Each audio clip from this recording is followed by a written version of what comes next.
Со невидена леснотија, СДС поставува некомпетентни кадри на клучни позиции во институциите, рекоа на пресод ВМРО ДПМН.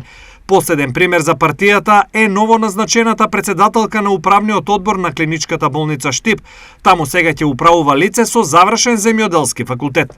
Поучени од претходните случаи во истата институција, го прошуваме раководството на клиничката болница во Штип.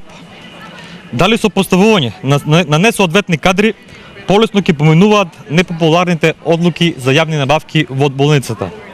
Дали на овој начин директорот ќе има одврзани раце за партизација наместо професионализација на болницата?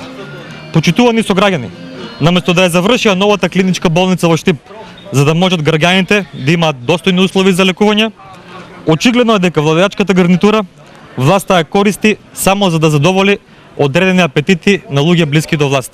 Од своја страна, од клиничката болница мислат поинаку и за изборот сметат дека е добар, а поставеното лице одговорно и компетентно. Посочената председателка на управен одбор веќе без малку 4 години е член на истиот. Председателот на управен одбор е само прв меѓу еднаквите, бидејќи сите одлуки се носат со гласење на сите 5 члена на управен одбор.